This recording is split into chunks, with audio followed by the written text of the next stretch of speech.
হৃদয়ত ভগৱন্তক দৰ্শন পোৱাৰ যিটো ব্যৱস্থা, সেই ব্যৱস্থাটো কিন্তু আমাক এই মাধ্যমৰ যোগেদি কৃপালু গুৰুসকলে দিলে। সেইকাৰণে উদ্ধৱক কৈছে ব্ৰহ্মাহৰ হলায়ুধ লক্ষ্মী প্ৰিয় যায় পৰম সুন্দৰ ইটো দেখা মোৰ কায়া। ও বাতু অধিক তুমি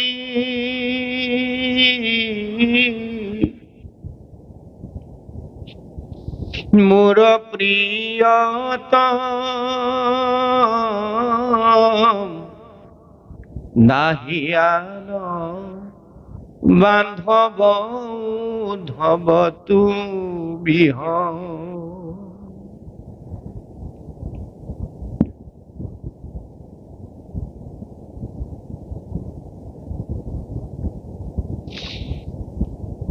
উদ্ধৱ ভগৱন্তৰ তেনে এজন ভক্ত। গতিকে আমিও নিশ্চিতভাৱে উদ্ধৱৰ দৰে ভক্ত হ'ব পাৰিম। ভগৱন্তৰ কৃপা নিশ্চিতভাৱে ভগৱন্তে আমাক কৰিম বুলি হয়তো হয়তো হয়তো হয়তো হয়তো ধননে যায় হয়তো হয়তো হয়তো হয়তো কহিলো নিশ্চয়। দশ সত্য খাই ভগৱন্তই প্ৰিয় সখা অৰ্জুন, তেওঁ প্ৰিয় সখা উদ্ধৱ আগত কৈছে যে ভকতে খে মুৰহী দি জানিবা নিশ্চয় ভকত জনৰ জানা আমি খে হৃদয়। ও মই বিনা ভকতে নিশ্চিন্তে কিছু জ্ঞান ভকত তপৰে মই নিশ্চিন্তু হোৱা।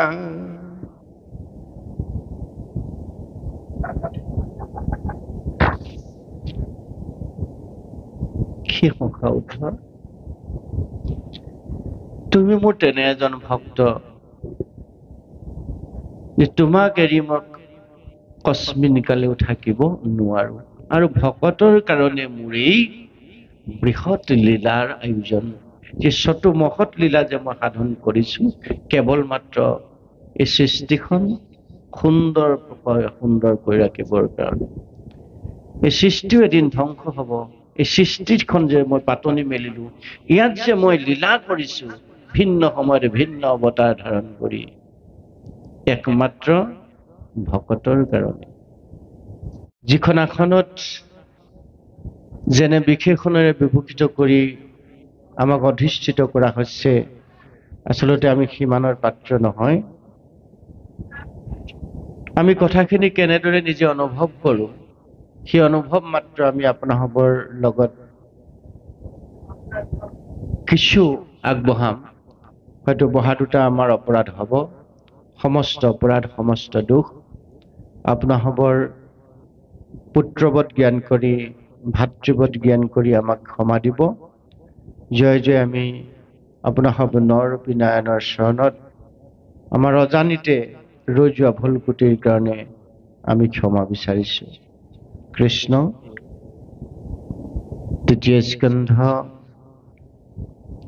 ভগৱন্তৰ 24 অৱতাৰৰ অন্যতম অৱতাৰ কপিল প্ৰভুৱে নিজ মাতৃ দেৱহূতিৰ আগত ভক্তিৰ তত্ত্ব জ্ঞান প্ৰদান কৰিছে।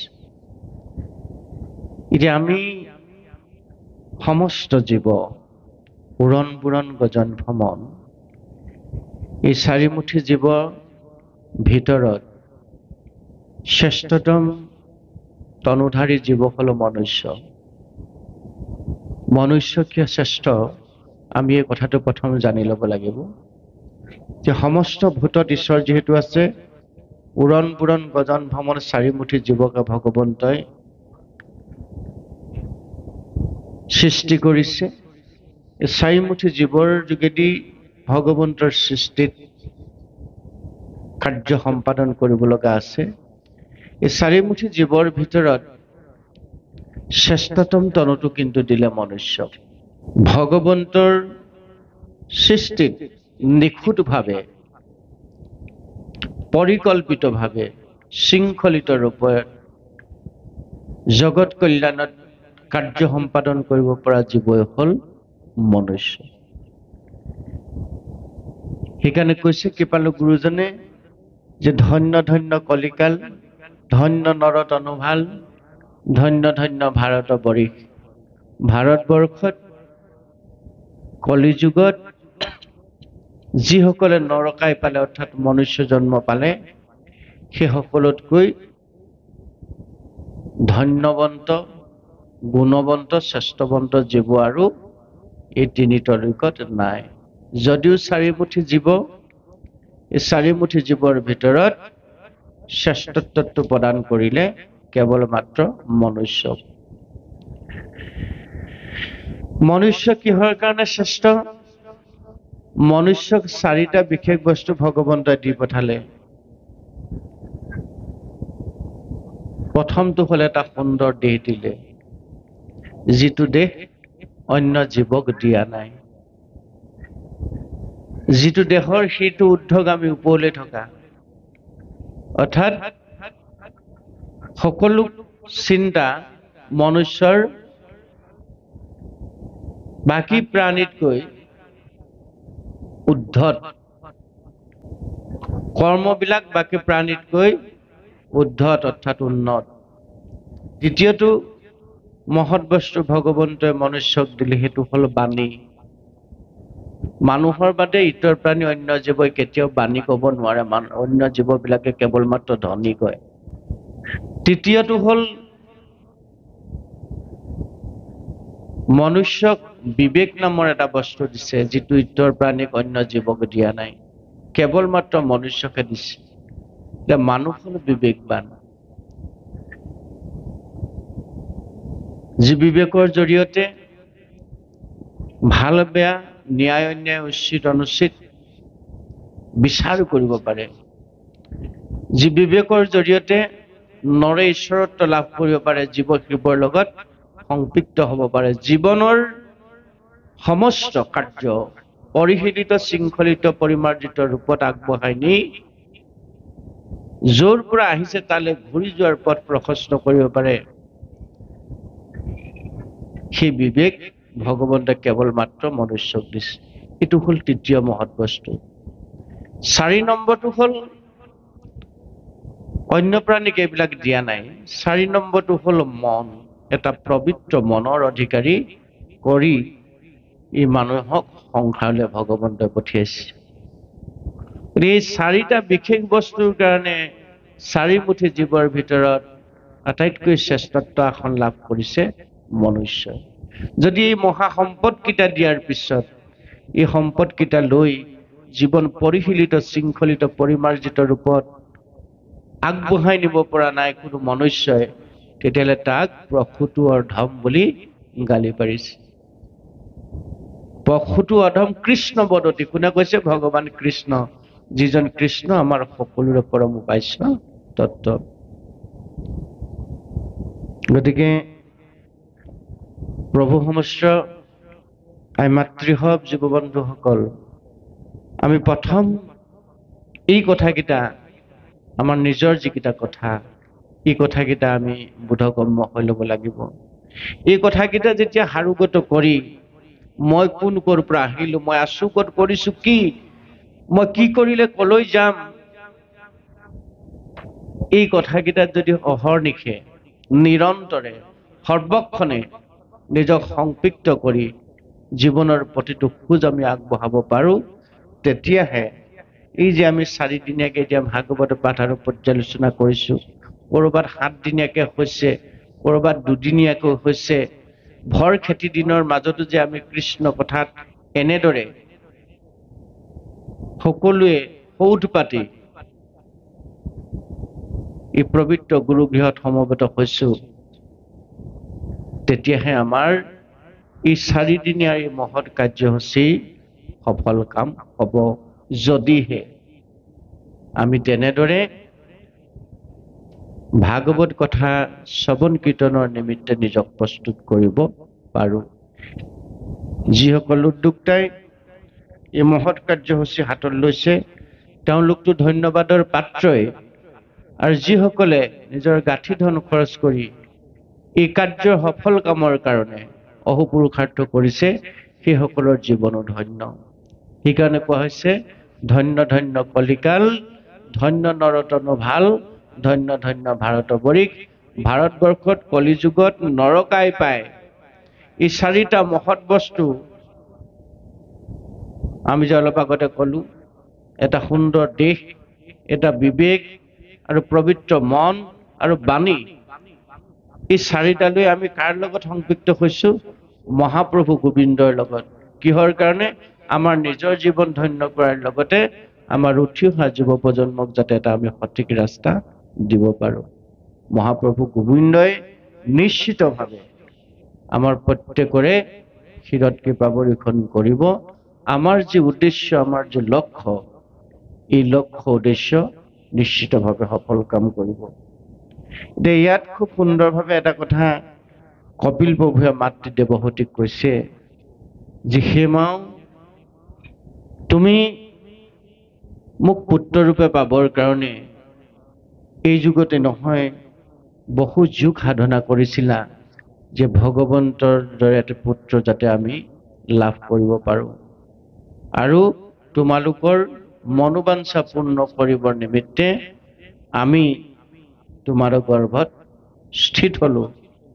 তোমাৰ যি সাধনা, জীৱনৰ যি সাধনা, সেই সাধনাৰ বলত সাক্ষাৎ বৈকুণ্ঠপতিকো তুমি পুত্ৰৰূপে পাবলৈ সক্ষম হৈছা। পুত্ৰৰূপে আহি নিজ মাতৃক ভক্তিৰ পৰম তত্ত্ব জ্ঞান প্ৰদান কৰিছে। এতিয়া ভক্তি আমাক 9বিধ দেখাইছে। 9বিধৰ পৰা 9 গুণ 81 বিধ হৈছে। আমি সেই 81 বিধৰ মাজলৈ নাযাওঁ, কিন্তু কপিল প্ৰভুৱে মাতৃক কওঁতে ভক্তি মাত্ৰ এবিধ। ভক্তি এবিধ, একবিধ মাত্ৰ ভক্তি মাতৃ। সেই ভক্তিবিধ কি বুলি ক'লে? নিৰ্গুণ ভক্তি। যি ভক্তিক আশ্ৰয় কৰিলে জীৱই য'ৰ পৰা আহিছে সেই পৰম গতি লাভ কৰিব পাৰে। কৃষ্ণ অৱতাৰত পূৰ্ণ কলাৰূপে সংসাৰলৈ আহিছিল চতুমহৎ লীলা সাধনৰ নিমিত্তে। এই চতুমহৎ লীলা সাধন কৰি কৃষ্ণৰ সমস্ত আগৰ যিবিলাক দেৱ পূজা,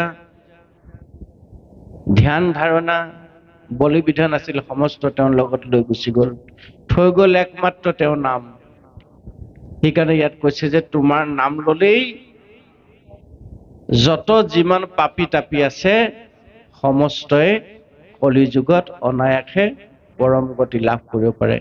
ভগৱন্ত প্ৰভুৱে কি থৈ গ'ল কৃষ্ণবৰত? একমাত্ৰ নাম। কৃষ্ণৰ লগত সমস্ত গুচি গলা, একস্থান হৈয়া হৰি নাম মাত্ৰ ৰৈলা। সেই নামেই হ'ল এতিয়া ভগৱন্তৰ নিৰ্গুণ ভক্তি।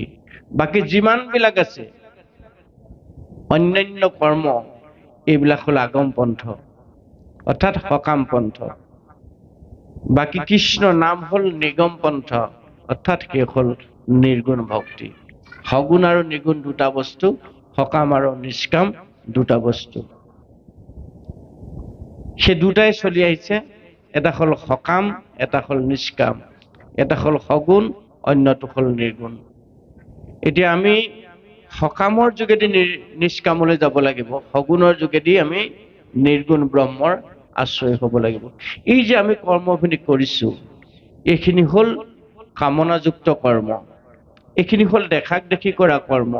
এই দেখাক দেখি কৰা কৰ্মৰ যোগেদি, কামনাযুক্ত কৰ্মৰ যোগেদি আমি নিৰ্গুণ নিৰাকাৰ ফালে ধাৱমান হ'ব লাগিব। সেইকাৰণে ইয়াত হ'ল দৃষ্টি দুটা, এটা হ'ল অন্তৰ্দৃষ্টি, এটা হ'ল বহিদৃষ্টি। এই বহিদৃষ্টিৰ যোগেদি আমি অন্তৰ্দৃষ্টিলৈ সোমাই যাব লাগিব, যাক আধ্যাত্মিক দৰ্শন বুলি কৈছে। সেই কৃষ্ণ আমাৰ মাজত এতিয়া চতুৰ্ভুজৰূপে আমি নাপাম, যি কৃষ্ণ বসুদেৱ দৈৱকীৰ আহ্বানত কংসৰ পোতাশালত অৱতৰণ কৰিছিল, চতুৰ্মহৎ লীলা সাধন কৰিছিল। সেইজন কৃষ্ণক কিন্তু আমি সাক্ষাতে আজি কলি যুগৰ লগ নাপাম। এই কৃষ্ণক পোৱাৰ মাধ্যমটোৱে হ'ল এই মহাভাগৱত গ্ৰন্থ। উদ্ধৱ মহামহন্তক একাদশী স্কন্ধত যাব সময়ত কৈছে, অৰ্জুনক গীতাত কৈছে অষ্টাদশ অধ্যায়ত, সেয়েহে অখা উদ্ধৱ, মই মোৰ ধৰাধামৰ সমস্ত কাৰ্য সাধন কৰি মই মহাবৈকুণ্ঠলৈ গমন কৰিম। মই যোৱাৰ লগে লগে কলিৰ প্ৰাদুৰ্ভাৱ হ'ব, দ্বাপৰৰ অৱসান হৈ কলিৰ যুগাধিপতি হিচাপে কলিৰ ৰাজত্ব চলিব। পৃথিৱী দুৰ্জন কলি গুচিবি আচাৰ শুইবে অধৰ্মত ৰতি যতক প্ৰজাৰ, সমস্ত প্ৰজাৰ মাজত হাহাকাৰ সৃষ্টি হ'ব। মোৰ যি শুদ্ধ সনাতন ধৰ্ম, এই ধৰ্ম সততে ধৰি ৰখাটো কিন্তু সম্ভৱ নহ'ব। গতিকে সেই উদ্ধৱ, তোমাৰ দৰে ভকতৰ কাৰণে মোৰ এই মহাভক্তি ধৰ্ম মই ধৰাধামত থৈ যাম। তুমি কায়মন বাক্যে সুদীৰ্ঘ বিশ্বাসে মোৰ চৰণত আশ্ৰয় লৈ জগতৰ লোকৰ কল্যাণৰ নিমিত্তে মোৰ এই সনাতন শুদ্ধ ধৰ্ম তুমি প্ৰচাৰ প্ৰসাৰত ব্ৰতী হবা, যাৰ জৰিয়তে তোমাৰ কল্যাণ সাধিত হ'বই আৰু বাকী সমস্ত জীৱৰ কল্যাণ সাধিত হ'ব।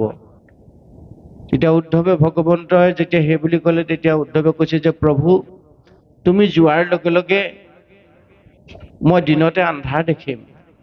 এতিয়া মই তুমি থকাৰ কাৰণে তোমাৰ খাওঁতে শুওঁতে উঠোঁতে বহুতে সকলো সময়তে তোমাৰ লগত আছো, তোমাৰ লগত সংপৃক্ত হৈ মোৰ জীৱন ধন্য কৰাৰ পথ মই প্ৰশস্ত কৰিছো। তুমি যেতিয়া মোক এৰি গুচি যাবা, কলি প্ৰভাৱে মোক গ্ৰাস কৰিব, মই কেনেকৈ তোমাৰ শুদ্ধ সনাতন ধৰ্ম প্ৰচাৰ প্ৰসাৰত ব্ৰতী হ'ব পাৰিম। তেতিয়া ভগৱান কৃষ্ণই উদ্ধৱ মহামহন্তক কৈছে যে কায় বাক্য মন এই তিনিক এক কৰি মোৰ নামত তুমি আশ্ৰয় কৰিবা।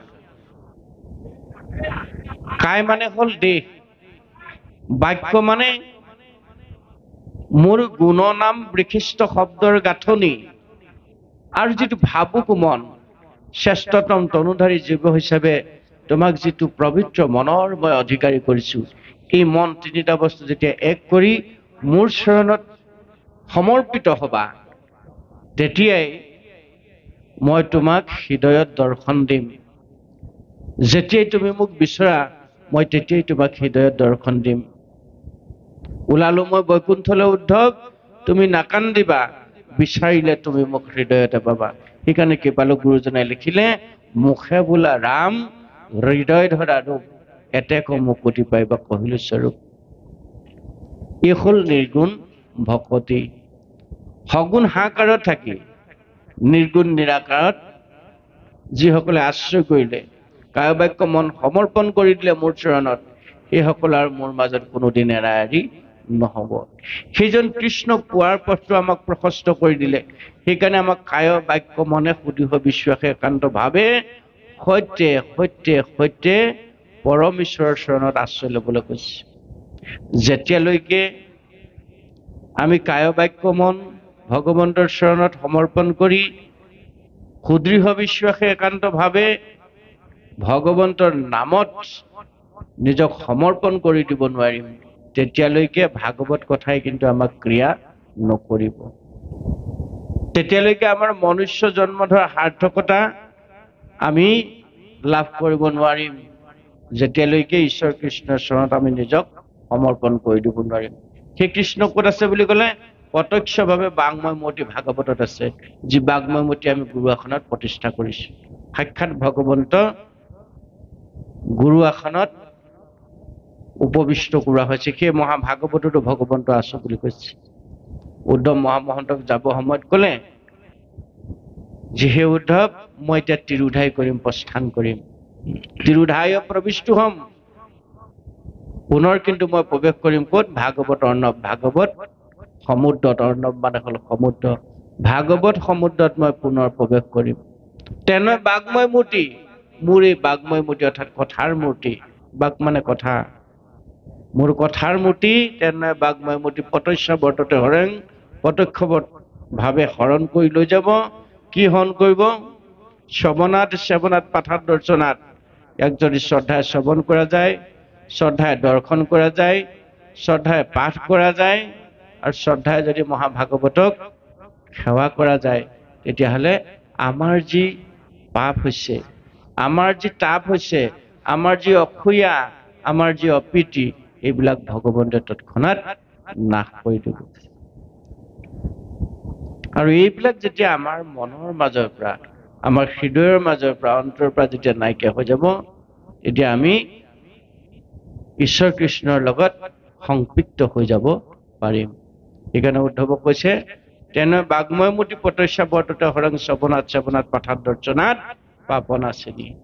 অৰ্থাৎ যেতিয়া আমাৰ পংকিলতাবিলাক দূৰ হ'ব, পাপবিলাক মনৰ পৰা আঁতৰি যাব, আমি পুণ্যৱান জীৱলৈ যেতিয়া ৰূপান্তৰ হ'ম, তেতিয়া কৃষ্ণ আৰু আমাৰ লগত কোনো কাৰণতে এৰা-এৰি নহ'ব। সেই যিটো অৱস্থা, সেই অৱস্থাটোলৈ অহাৰ এই যিটো ব্যৱস্থা আপোনালোকৰ ইয়াত আজি কৰিছে, হয়তো কালিলৈ বেলেগ এঠাইত কৰিব। এই ব্যৱস্থাটো অহৰ্নিশে যাৰ লগত থাকিব, আমাৰ পাঠকসকলৰ লগত আছে, কাৰণ আজি ইয়াত পাঠ কৰিছে, কালিলৈ বেলেগত কৰিব। কৃষ্ণ কথাত তেওঁলোক অহৰ্নিশে সাঁতুৰি নাদুৰি আছে। আমি এই 4টা দিন যি সুযোগ লাভ কৰিছো, গতিকে এই সুযোগটো আমি প্ৰত্যেকে ল'বৰ কাৰণে যত্ন কৰাটো ভাল। যুৱ বন্ধুসকলে হওক, বৃদ্ধ বৃদ্ধাসকলে হওক, আমি ভাগৱত কথা শ্ৰৱণ কীৰ্তনৰ নিমিত্তে বহু দূৰ বাট কুৰিবাই যাব নোৱাৰো। আমি ঠাইতে সুযোগ সুবিধা লাভ কৰিছো। অন্ততঃ বিষয় কথাৰ পৰা আমি 4টা দিন কৃষ্ণ কথাত যাতে নিজক সমৰ্পণ কৰি দিব পাৰো, কৃষ্ণ কথাৰ জৰিয়তে যাতে আমাৰ জীৱন আমি ধন্য কৰিব পাৰো, তাৰ কাৰণে যাতে আমি প্ৰত্যেকে যত্নবান হওঁ, এই অনুৰোধ ভাগো আমি আপোনালোকক এই আলোচনাৰ মাজতে ৰাখিলো। এতিয়া সেইজন কৃষ্ণ, সেই কৃষ্ণ খুব সুন্দৰভাৱে বৰ্ণনা কৰিছে। তেওঁ একমাত্ৰ বস্তু, সমস্ত দুখ, তাপ, কাল, মায়াৰ অধিকাৰী সেইজন কৃষ্ণৰ চৰণত এতিয়া আমি কায় বাক্য মত সমৰ্পণ কৰি দিব লাগে। আমি যিসকলে ৰাতিপুৱাৰ পৰা এই পবিত্ৰ স্থানত উপবিষ্ট হৈ আছো, আমি যদি খন্তেক সময় ঈশ্বৰ কৃষ্ণৰ চৰণত নিজৰ কায় বাক্য মন সমৰ্পণ কৰি দিব পাৰো, সেই সময়কণে আমাৰ জীৱনৰ উত্তৰণৰ মুখ্য সময় হ'ব। সেইকাৰণে ইয়াত উল্লেখ কৰি গৈছে যে সাধু সংগ অনুসৰা শ্ৰৱণ কীৰ্তন কৰা পৰিসৰা পাখণ্ড আচাৰ।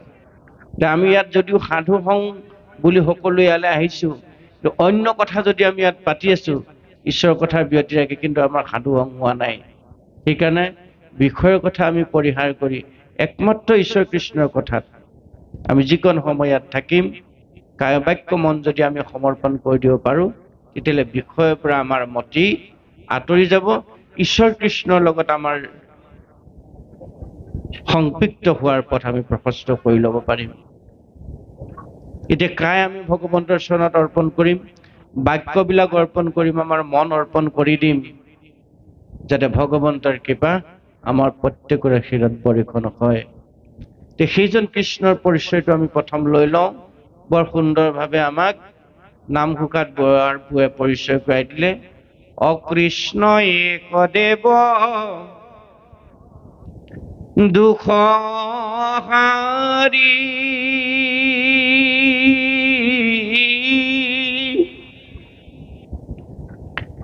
কাল মায়াদিৰ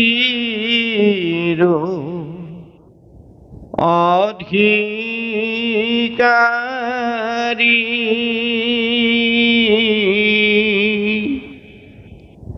কৃষ্ণ বিনে শ্ৰেষ্ঠ দেৱ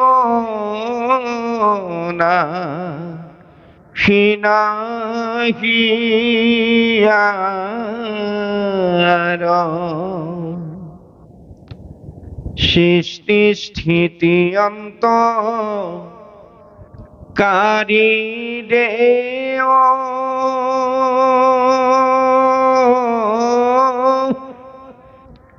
তান্ত বিনে আন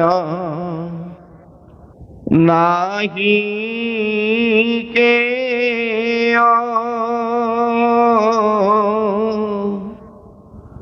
জানিবা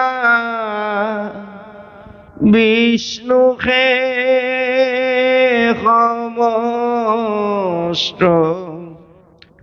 জগতে হার জানিবা বিষ্ণুহে সমস্ত জগতে হার এতিয়া এখন যখন নহয় সমস্ত জগতৰ সাৰ এখন বা দুখনৰ কথা উল্লেখ কৰা নাই অনন্ত কৌটি ব্ৰহ্মাণ্ডৰ অধিকাৰী মহাহৰি হল বিষ্ণু অৰ্থাৎ কৃষ্ণ সেইজন কৃষ্ণক আমাক পৰিচয় কৰাই দিলে কৃষ্ণ একদেৱ দুখহাৰী মনত ৰাখিব আমাৰ জীৱনৰ যিমান দুখ আছে আমাৰ জীৱনৰ যিমান তাপ আছে আমাৰ জীৱনৰ যিমান আহুকাল আছে সমস্তৰ অধিকাৰী হল কিন্তু কৃষ্ণ সমস্তৰে নিয়ন্ত্ৰক হল কিন্তু কৃষ্ণ এইকাৰণে কৃষ্ণ একদেৱ মাত্ৰ দুখহাৰী কৃষ্ণ হল একমাত্ৰ দেৱ যিজনে সমস্ত জগতৰ দুখ হৰণ কৰিব পাৰে আমাৰ দুখ হৰণ কিয় কৰিব নোৱাৰিব সেইজন কৃষ্ণৰ ওচৰত আমি কিন্তু আশ্ৰয় হ'ব লাগিব কৃষ্ণ একদেৱ দুখহাৰী কাল অৰ্থাৎ সময় মায়া অধিকাৰী কাল মায়াদিৰ অধিকাৰী কৃষ্ণ বিনে শ্ৰেষ্ঠ দেৱ নাহি নাহি আৰ সিদ্ধান্ত দিলে সৃষ্টি স্থিতি আৰু সংহাৰ এই তিনিও অধিকাৰী হল কৃষ্ণ সৃষ্টি স্থিতি অন্তকাৰী দেৱ তান্ত বিনে আন নাহি কেৱ জানিবা বিষ্ণুকে সমস্ত জগতে আৰ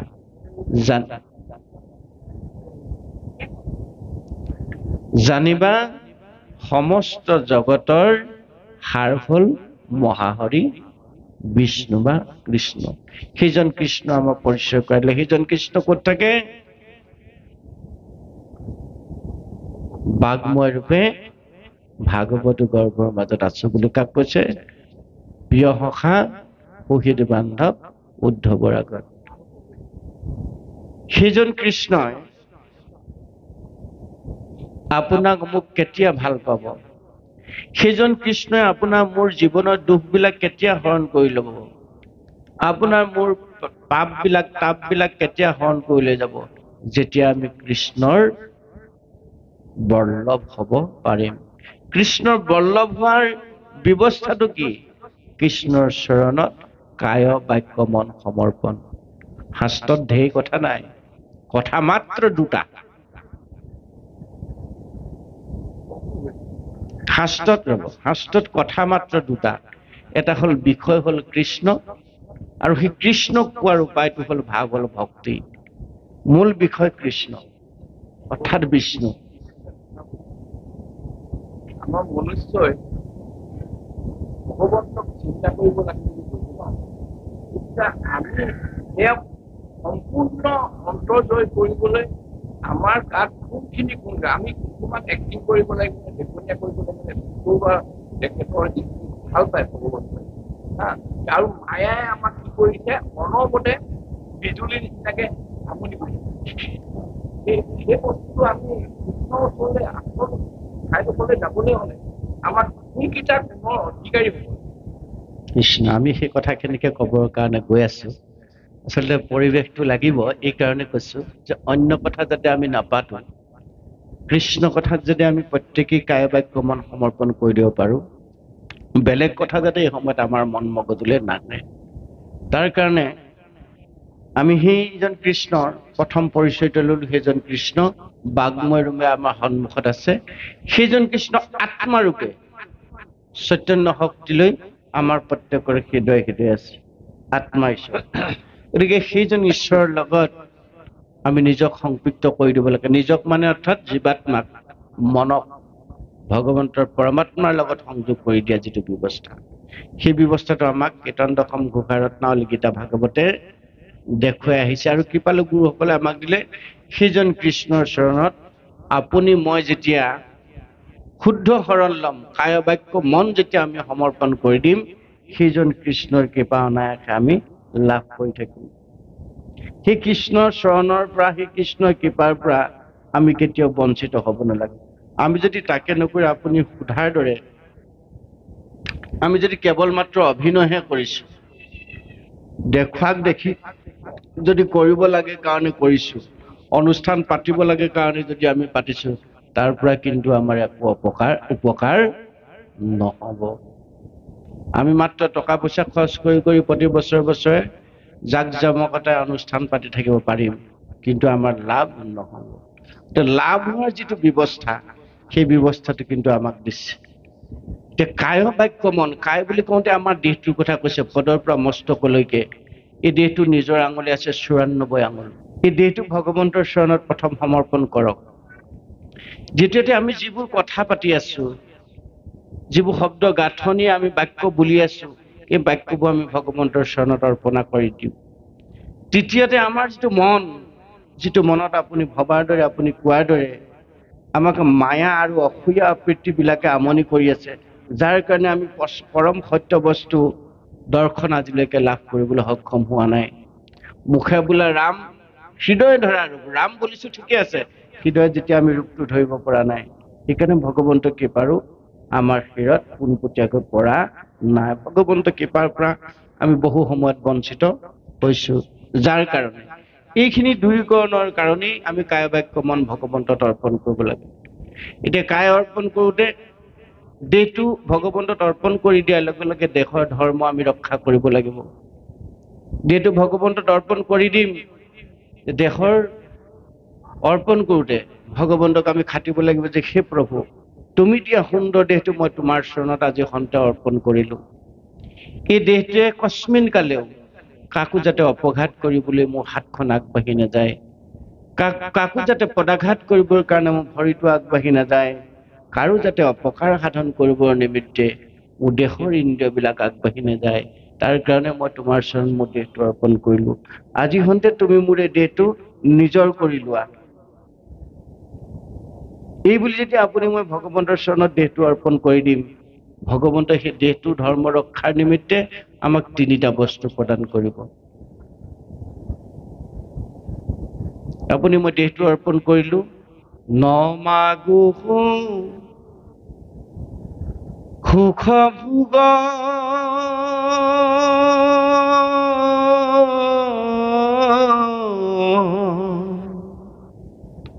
নলাগে মুকুতি,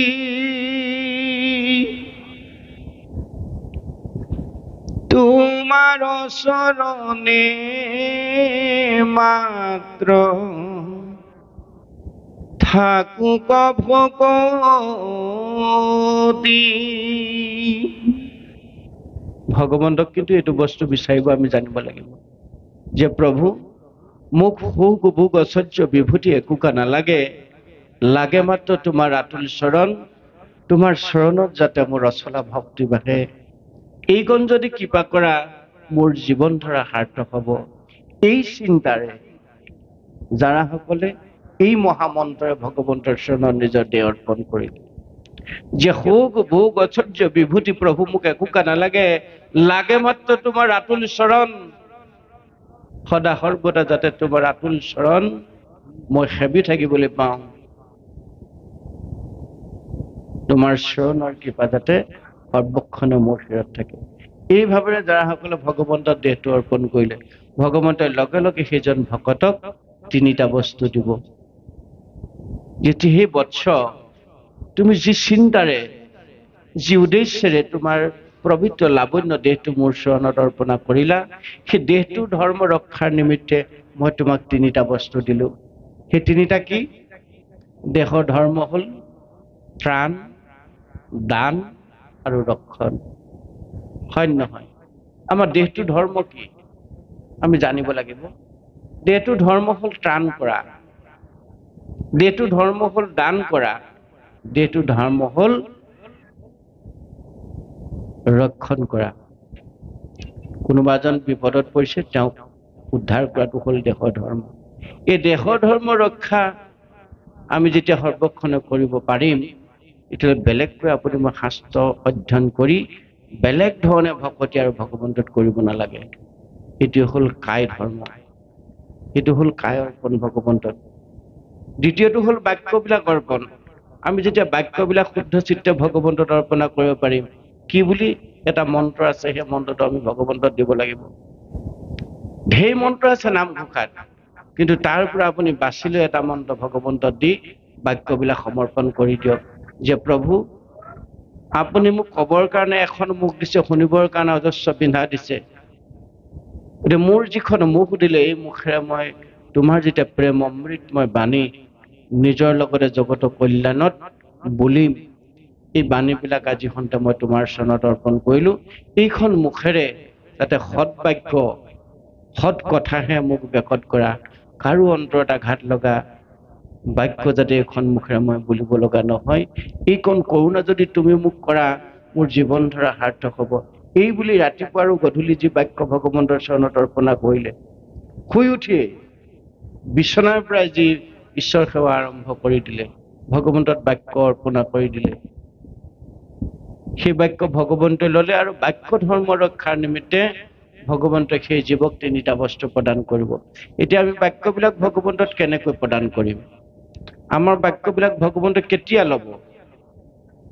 আমাৰ বাক্যত স্বাৰ্থ জড়িত হৈ থাকিব নালাগিব। দেহৰ যেনেকৈ স্বাৰ্থ জড়িত হৈ থকা নাই, দেহৰ অৰ্পণ কৰোঁতে আমি ভগৱন্তক যেনেকৈ খাটিছো যে প্ৰভু তুমি দিয়া সুন্দৰ লাৱণ্য দেহটো যাতে মই কাৰো কেতিয়াও অপঘাত কৰিব লগা নহয়, এইকণ কৰোণা তুমি কৰা। এই বুলি আমি ভগৱন্তৰ চৰণত দেহটো অৰ্পণ কৰিছো। বাক্যবিলাকো তদ্ৰূপ। মুখে লৈব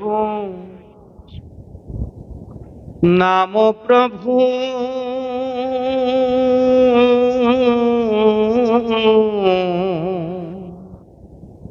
কৰ্ণে তব কথা, হৃদয়ত পাদ পদ্ম থাকুক সৰ্বথা। এতিয়া বাক্য আমি ভগৱন্তৰ চৰণত অৰ্পণা কৰিছো। হে প্ৰভু, এই মোৰ মুখখনে মাত্ৰ যাতে মই তোমাৰ নাম লৈ থাকিব পাৰো। মুখে লৈব নামত অজু, কাণেৰে যাতে তোমাৰ কথা শুনি থাকিব পাৰো, বেলেগ বিষয়ৰ কথা যাতে মোৰ আহি নাথাকে। সৰ্বক্ষণে নিৰন্তৰে মুখে লৈব নাম, কৰ্ণে তব কথা। আৰু তুমি যে কৈছা সেইজন ভকতৰ লগত মই থাকো, আৰু তোমাৰ পাদপদ্ম সৰ্বক্ষণে মোৰ হৃদয়ত যাতে মই ধাৰণ কৰি থাকিব পাৰো। এইকণ যদি কৃপা কৰা, মোৰ জীৱন ধৰা সাৰ্থফল বুলি প্ৰভু মই ভাবিম। এইদৰে যাৰাসকলে ৰাতিপুৱা গধূলা দুপৰীয়া ঈশ্বৰক নিজক অৰ্পণ কৰিছে, তেওঁ 4 বেদ 14 শাস্ত্ৰ 17 পুৰাণ পঢ়ি থাকিব নালাগে। এইদৰে 7 দিন 7 ৰাতি আমি অবিৰত ভাগৱত পাঠ বা পাঠ পৰ্যালোচনা অনুষ্ঠান অনুষ্ঠিত কৰি থাকিব নালাগে। সেইকাৰণে আমাক কৈছে নালাগে ভক্তিত দেৱদ্বিজৰি কি হইবে, নালাগে সম্ভিত শাস্ত্ৰ বিস্তৰ জানিবে, তপ জপ যজ্ঞদান হবে বিড়ম্বন, কেৱল ভক্তিত তুষ্ট সন্ত নাৰায়ণ। আপুনি ভক্তি ভাৱেৰে ৰাতিপুৱা দুপৰীয়া গধূলা অকণমান সময় নিজৰ 3টা বস্তু ভগৱন্তক দি দিয়ক। প্ৰথম হ'ল দেহটো, দ্বিতীয়তে বাক্যবোৰ, তৃতীয়তে মনটো। দেহ দিলো আমি, বাক্য দিলো, যে মুখে লৈব নাম প্ৰভু, কৰ্ণে তব কথা, হৃদয়ত পাদপদ্ম থাকুক সৰ্বথা। এই বুলি যেতিয়া আপুনি কায় বাক্য মন ভগৱন্তত অৰ্পণ কৰিব, শুদ্ধ ভাৱেৰে পবিত্ৰ মনেৰে ভগৱন্তই বাক্য ধৰ্ম ৰক্ষা নিমিত্তে তিনিটা বস্তু আপোনাক লগে লগে দিব। সেই তিনিটা বস্তু ভগৱন্তই জীৱক ক'ত দিয়ে? ভকতক দিয়ে। আচলতে ক'ত দিয়ে? আমি যে অলপ আগতে আলোচনা কৰিলো প্ৰাৰম্ভণিতে, বিবেক নামৰ এটা বস্তু মহৎ সম্পদ দিছে। এই বিবেক নামৰ সম্পদটোত ভগৱন্তই কৃপা কৰে। ভগৱন্তই কৃপা জীৱক বিবেকত কৰে। গতিকে ঈশ্বৰে দিয়ে সেই চাৰিটা মহৎ বস্তু আমি সৰ্বক্ষণে আমাৰ জীৱনৰ লৈ ল'ব লাগিব প্ৰতি খোজে খোজে। এতিয়া যেতিয়া আমি বাক্যবিলাক দি দিলো, ভগৱন্তই বাক্য ধৰ্ম ৰক্ষা নিমিত্তে আমাক তিনিটা বস্তু দিলে। বাক্য ধৰ্ম ৰক্ষা কৰা বস্তু তিনিটা কি? সত্য, প্ৰিয় আৰু হিত। বাক্য ধৰ্মই হ'ল সেই তিনিটা। মনত ৰাখিব, আপুনি সদায় সঁচা কথা ক'ব লাগিব। আপোনাক ঈশ্বৰে সঁচা কথা কোৱাব, আৰু সেই কথাখিনি প্ৰিয় কথা হ'ব, অপ্ৰিয় হ'ব নোৱাৰে। আৰু সেই কথাখিনিয়ে নিজৰ লগতে জগতৰ হিত সাধন কৰিব। সেইকাৰণে সত্য, প্ৰিয় আৰু হিত। যি বাক্য আপুনি ক'ব সি সত্য বাক্য হ'ব। যি সত্য বাক্য আপোনাৰ যোগেদি হ'ব সেই যিবোৰ সমাজৰ কাৰণে প্ৰিয় হ'ব, প্ৰজন্মৰ কাৰণে প্ৰিয় হ'ব। আৰু সেই প্ৰিয় বাক্যই কি কৰিব? জগতৰ হিত সাধন কৰিব। এই তিনিটা কাম আপুনি যদি নিৰন্তৰ সৰ্বক্ষণে প্ৰতি খোজে খোজে জীৱনৰ প্ৰতিটো পল অনুকূলত আপুনি যদি তাক লৈ ল'ব পাৰে, জীৱন শৃংখলিত, পৰিশীলিত, পৰিমাৰ্জিত হ'ব। তাত বেলেগ কথা আহিব নোৱাৰে। পৃথিৱীত এনে কোনো শক্তি নাই আপোনাৰ জীৱন বিপদগামী কৰি লৈ যাব। পুনৰ কৈছো, বেলেগকৈ আপুনি ধৰ্মশাস্ত্ৰ আমি বেলেগ ধৰণে পঢ়ি থাকিব নালাগে। এনেদৰে ৰাতি ৰাতি দিন ৰাতি একাকাৰ কৰি আমি ভাগৱত কীৰ্তন দশম ঘোষা ৰত্নাৱলী আমি শুনি মই পঢ়ি থাকিব নালাগে। তৃতীয়টো হ'ল মন। মনটো আটাইতকৈ দুৰ্দান্ত বস্তু। এই বাপজনে যে আপুনি প্ৰশ্নকেইটা কৈছে আমাৰ গোহাঁই প্ৰভুৱে, গোটেই কথাবোৰ জড়িত হৈ আছে মনৰ লগত। আপুনি মই ইয়াত দেহটো বহি আছো, হয়, বাক্যবিলাকো আমি ঈশ্বৰৰ কথাই পাতি আছো, কিন্তু মনটো আমাৰ ইয়াত নাই। মনটো নাই কাৰণে আমাৰ কেতিয়াবা ঈশ্বৰ বাক্যৰ মাজতে বেলেগ বাক্যও আহিছে। সেইকাৰণে সেই পাছফালৰ ঘৰটোতে হওক বা সন্মুখ ভাগতে হওক, আমাৰ কাষতে বহি থকা আইসকলৰ পুৰুষসকলৰ মাজত আমি অন্যান্য কথাবিলাক পাতি আছো। তো মনেৰে আমাক সেইবোৰ জেগালৈ লৈ গৈ আছে। আমাৰ দেহটো ইয়াত আছে ভাগৱতৰ মাজত, কাৰণ ইয়াত ভাগৱত চলি আছে। সাক্ষাৎ ভগৱন্তৰ বাগ্ময় মূৰ্তি, নহয়নে বাৰু? ভগৱন্ত ইয়াত নাচি আছে, সাঁতুৰি আছে, নাদুৰি আছে ভক্ত সমুদ্ৰৰ মাজত। কিন্তু আমি ইয়াত থকাৰ পিছতো ভগৱন্তৰ নিজ মুখৰ বাক্য, ভকতৰ কথোপকথন আমি শুনি থকাৰ পিছতো আমাৰ মনটো কিন্তু আমি ঈশ্বৰৰ চৰণত লগাই থব পৰা নাই। ডাঙৰ দুখটো কিন্তু সেইটো। মানে মনটো একদম উদাহৰণ হিচাপে কণ্ট্ৰল কৰিবলৈ হ'লে সেইটোকে এতিয়া সেইটো খুব ধুনীয়া প্ৰশ্ন আপুনি, সেইটো জেগালৈকে আমি গৈ আছো। এতিয়া বাক্যবিলাক যেনেকে আমি ভগৱন্তৰ চৰণত দিলো, দেহটো যেনেকে ভগৱন্তৰ চৰণত দিলো, মনটো যদি আমি তেনেদৰে ভগৱন্তৰ চৰণত দি ল'ব পাৰো, এই যে 4 দিন আমি ভাগৱত কথা শ্ৰৱণ কীৰ্তন কৰিছো, আমাৰ প্ৰত্যেকৰে নিশ্চিত কল্যাণ সাধিত হ'ব। আমি যে টকা পইচা খৰচ কৰি অনুষ্ঠান পাতিছো, তাৰ সফল কাম হ'ব তেতিয়া যেতিয়া আমি দেহটো এনেকে দিলো, দেহটো এতিয়া ইয়াত বহি আছে, দেহে কৰ্ম কৰি আছো, আমাৰ বিষয়ৰ পৰা আমি আঁতৰি আহিলো, দেহ আমাৰ পবিত্ৰ হৈ আছে। বাক্যবিলাকো আমি ইজনে সিজনক কৃষ্ণ বুলিছো, ৰাম বুলিছো, কোনোবা দিনা যদি নাই বোলা কিন্তু আজি বুলিছো, নহয়নে বাৰু? আইগৰাকী বুলি, ভকত বুলি, কৃষ্ণ বুলি, ঈশ্বৰ সেৱক বুলি আমি ইজনে সিজনক সেৱা ধৰিছো। বাক্যবিলাকো আমাৰ তদ্ৰূপ ভাগৱতমুখী বাক্য হৈছে। কিন্তু মনৰ যদি চিন্তাবিলাক সঠিক হোৱা নাই, তেতিয়াহ'লে কিন্তু আমাৰ হিতে বিপৰীত হোৱাৰ সম্ভাৱনাটো বেছি। এতিয়া আমি বিপৰীত কৰিম নে ঈশ্বৰমুখী হ'ম, এই চিন্তাবোৰ কিন্তু নিজে নিজে আমি থিৰাং কৰি ল'ব লাগিব। সেইকাৰণে আমাৰ মনটো আমি ভগৱন্তৰ চৰণত সমৰ্পণ কৰি দিলে মই ভাবো যে আমাৰ এই অনুষ্ঠানটো পতাৰ সফল কাম নিশ্চিতভাৱে হ'ব। এতিয়া আমি মনটো কি বুলি ভগৱন্তৰ চৰণত অৰ্পণ কৰিম?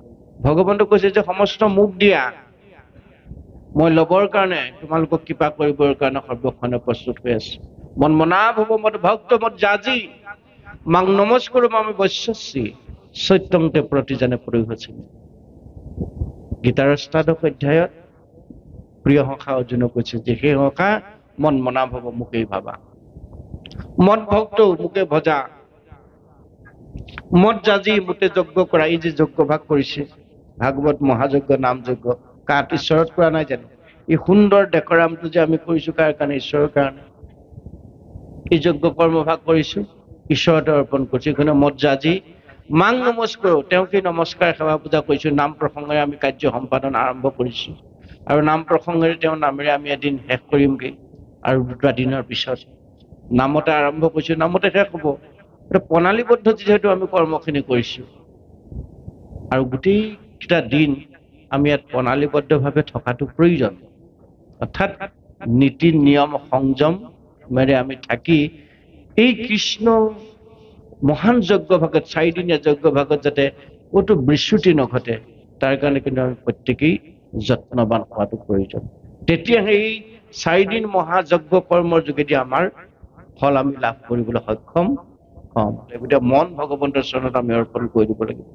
মন যেতিয়া ভগৱন্তৰ চৰণত বচ্ছতা হৈ গ'ল, সমৰ্পণ হৈ গ'ল, ভগৱন্ত কৈছে সত্যংতে, সত্য কৰি কৈছো, প্ৰতিজানে নিষ্ঠকৈ জানিবা, খাটাংকৈ জানিবা, পৰিহস্মে মই তোমালোকক উদ্ধাৰ কৰিম, মই তোমালোকক পৰিত্ৰাণ কৰিম। সেইকাৰণে সৰ্বধৰ্ম এৰি এক শৰণ সাক্ষাৎ সুদিশ বিশ্বাসী লৈও কোৱা মাত, নকৰিবা ভয় হেৰা কিঞ্চিতো মনত। কিঞ্চিত মানে অকণমান।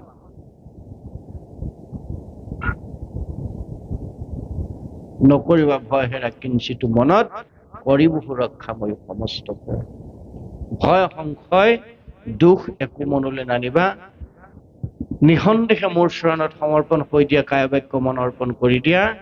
মই সৰ্বক্ষণে তোমালোকক কৃপা কৰিবৰ কাৰণে প্ৰস্তুত। মই বৈকুণ্ঠত ৰৈ নাথাকো, মহাবৈকুণ্ঠত মই যোগীৰ হৃদয়ত নাথাকো।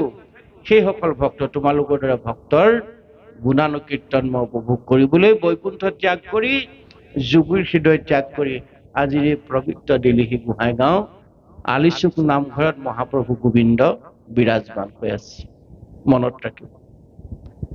ইয়াত থাকি যদি কোনোবাই বেয়া কথা ভাবিছে, বেয়া কৰ্ম কৰিছে, তেওঁ কিন্তু কেতিয়াও কল্যাণ সাধিত হ'ব নোৱাৰে।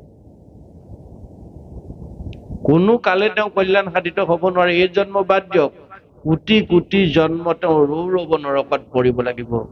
একেবাৰে খাটাং কথা।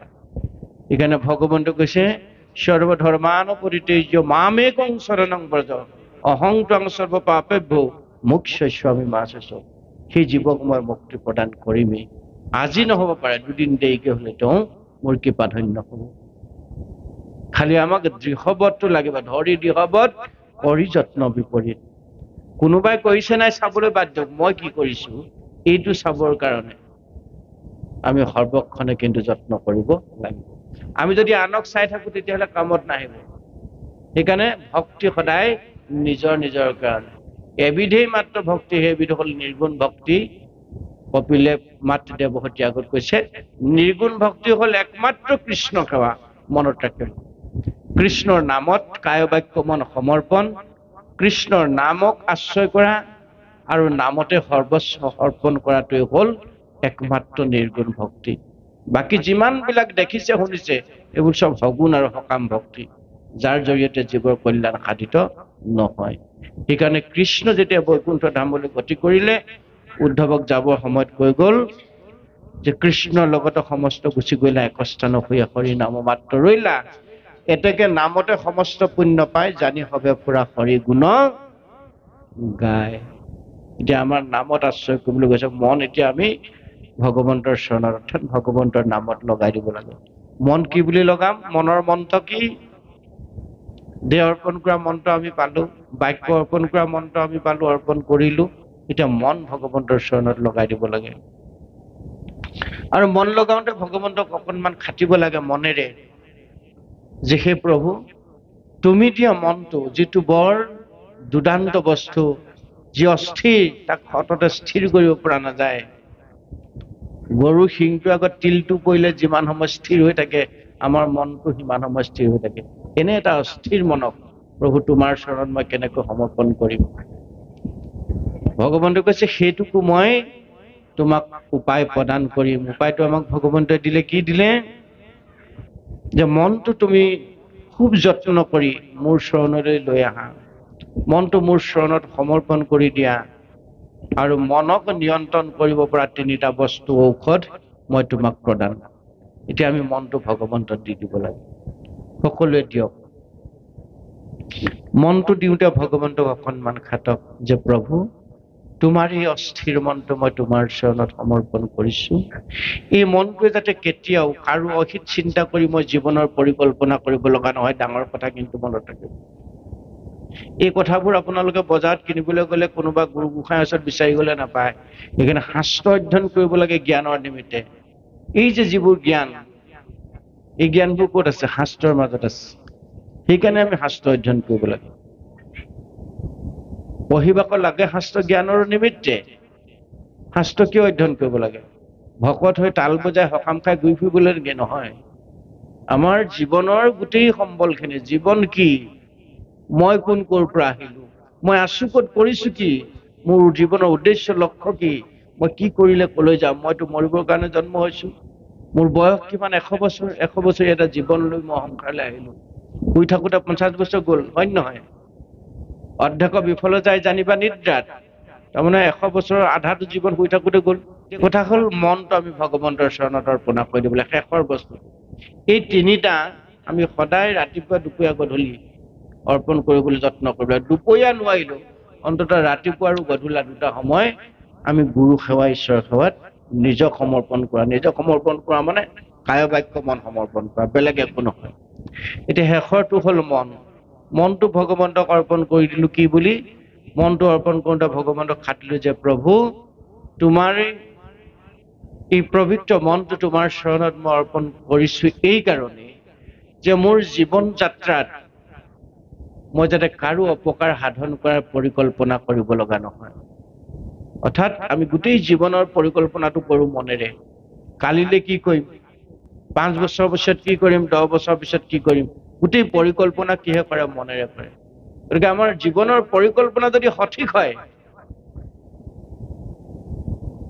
তেতিয়াহ'লে আমাৰ জীৱন সঠিক হ'ব নিশ্চিত। গতিকে মনৰ পৰিকল্পনাটো কৰিবলৈ যোৱাৰ আগত মনটো ভগৱন্তক অৰ্পণা কৰি কৰিব লাগিব যে প্ৰভু আৰু যাতে মোৰ অপকাৰ সাধন নহয়, জীৱনত আনৰ অপকাৰ সাধন কৰা কৰ্ম যাতে মোৰ মনেৰে কৰিব লগা নহয়, এইখন যাতে তুমি মোক কৃপা কৰা। এই ভাবি মই তোমাৰ চৰণত মোৰ মন সমৰ্পণ কৰিছো যে মই যি কৰ্ম কৰিম সেই কৰ্মৰ যোগেদি মোৰ নিজৰ লগতে আন 10 জনৰ যাতে উপকাৰ হয়। মোৰ নিজৰ উপকাৰ কৰিবলৈ যাওঁতে মই যদি আন 10 জন বা 1000 জনৰ অপকাৰ কৰিব লগা নহয়, তেনে কৰ্ম, তেনে আঁচনি মোৰ জীৱনত যাতে মই কৰিব লগা নহয়, সেইকাৰণে মোৰ মনটো মই তোমাৰ চৰণত অৰ্পণ কৰিছো। সজ্জনৰ সংগ নুগো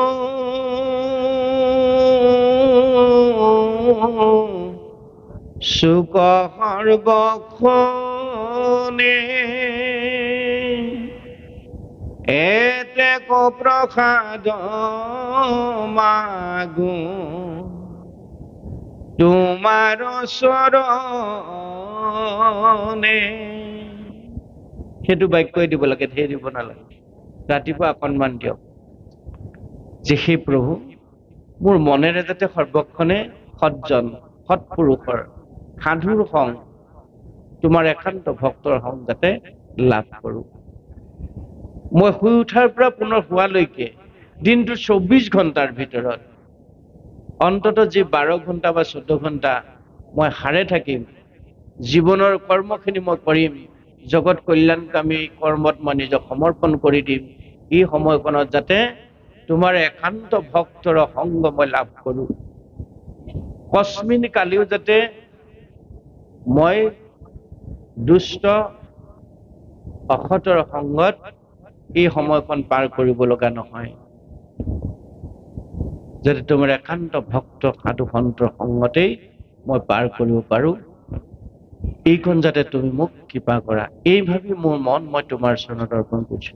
সজ্জনৰ সংগ নুগুচ্ছ সৰ্বক্ষণ এতেক প্ৰসাদ, এইখন কৃপা। প্ৰসাদ মানে হ'ল কৃপা।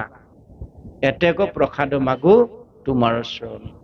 এই তিনিটা বাক্য আপুনি ভগৱন্তৰ চৰণৰ ৰাতিপুৱা দি দিয়ক। এটা হ'ল দেহৰ কাৰণে, দ্বিতীয়টো হ'ল বাক্যৰ কাৰণে, তৃতীয়টো হ'ল মনৰ কাৰণে। তেতিয়া ভগৱন্তে কি কৰিব? মনৰ ধৰ্ম ৰক্ষা কৰিব নিমিত্তে তিনিটা বস্তু আপোনাক মোক দিব। সেইকেইটা ক'ত দিব? বিবেকত দিব। অৰ্থাৎ বিবেক বিচাৰটো আমাক ভগৱন্তে সঠিক কৰি দিব। কি দিব সেই তিনিটা? মনৰ ধৰ্ম কি? আচলতে মনৰ ধৰ্ম কি আমি জানিব পাৰিম, বুজিব পাৰিম, উপলব্ধি কৰিব পাৰিম। মনৰ ধৰ্ম হ'ল দয়া, প্ৰেম আৰু কৰুণা। মনটো আপোনাক দয়াৰে উপচাই দিব, মনটো আপোনাক প্ৰেমেৰে উপচাই দিব, মনটো আপোনাক কৰুণা ভক্তিৰে উপচাই দিব। যেতিয়া মনটো ভক্তিৰে পৰিপূৰ্ণ হ'ব, হৃদয়খন ভক্তিবান যেতিয়া হ'ব, সেইখন হৃদয়ে কেতিয়াও জগতৰ অহিত কাম আপুনি কৰিব নোৱাৰে। সেইটো মনেৰে কেতিয়াও কাৰো অপকাৰ আপুনি চিন্তা কৰিব নোৱাৰে, কল্পনা কৰিব নোৱাৰে। যিটো মনত প্ৰেম,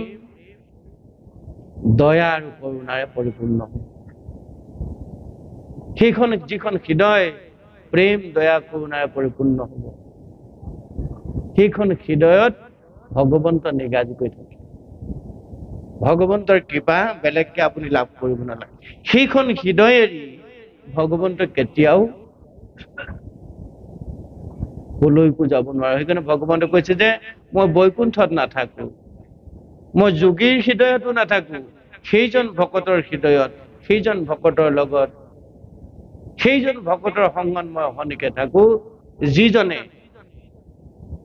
প্ৰেম, দয়া আৰু কৰুণাৰ এটা মন তৈয়াৰ কৰি ল'ব পাৰিলে, যিজনে তেনে এখন হৃদয়ৰ তৈয়াৰ কৰি ল'ব পাৰিলে, মোৰ চৰণত কায় বাক্য মন সমৰ্পণ কৰি, ভগৱন্তই কৈছে সেইজনক এৰি মই থাকিব নোৱাৰো।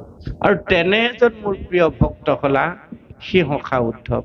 একাদশ স্কন্ধ ভাগৱত পঢ়িলে আপুনি মই নিশ্চিতভাৱে পাম।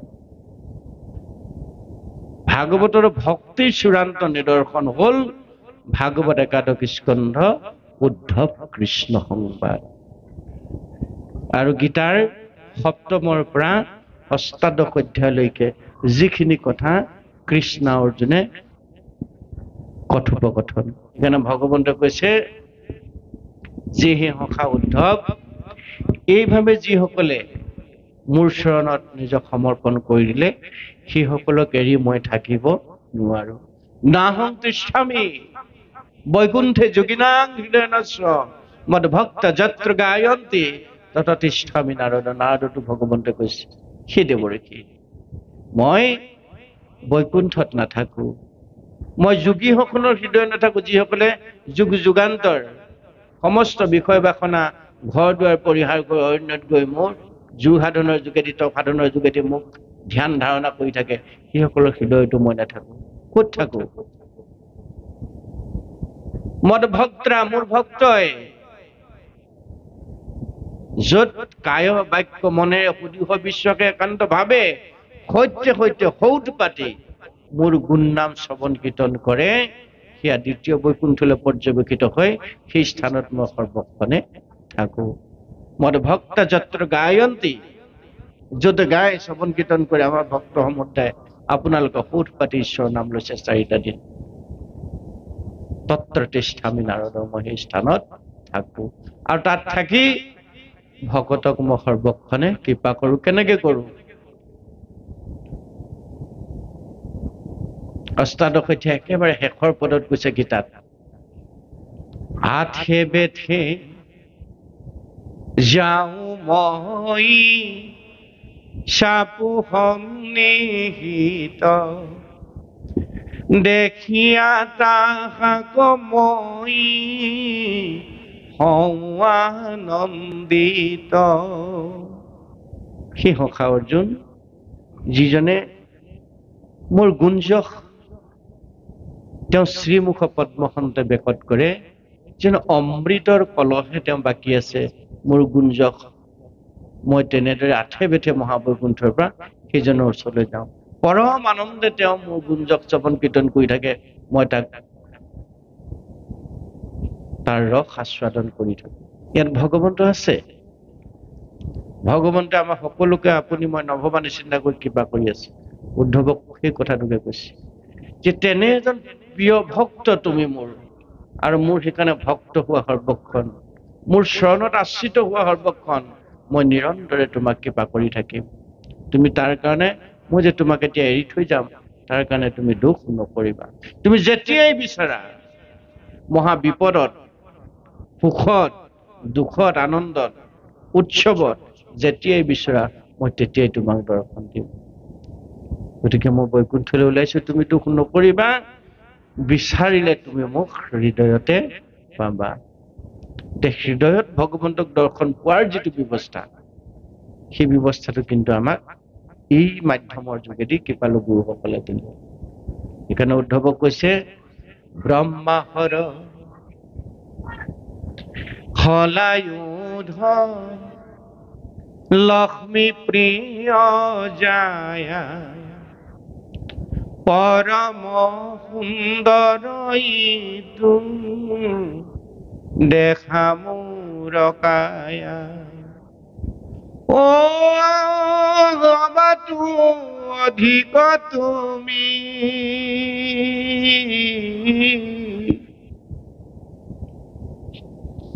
মোৰ প্ৰিয়তম, নাহিয়াল বান্ধৱ উদ্ধৱ তুমিহ।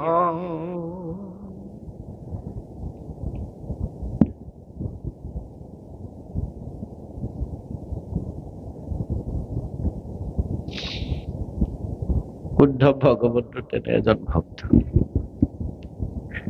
গতিকে আমিও নিশ্চিতভাৱে উদ্ধৱৰ দৰে ভক্ত হব পাৰিম। ভগৱন্তৰ কৃপা নিশ্চিতভাৱে ভগৱন্তে আমাক কৰিম বুলি হয়তো হয়তো হয়তো হয়তো হয়তো ধননে যায়, হয়তো হয়তো হয়তো হয়তো কহিলো নিশ্চয়। দশ সত্য খাই ভগৱন্তই প্ৰিয় সখা অৰ্জুন, তেওঁ প্ৰিয় সখা উদ্ধৱ আগত কৈছে যে ভকতে খে মুৰহীদি জানিবা নিশ্চয়, ভকত জনৰ জানা আমি হৃদয়। ও মই বিনা ভকতে নিশ্চিন্তে কিছু জ্ঞান, ভকত তপৰে মই নিশ্চিন্তু হোৱা।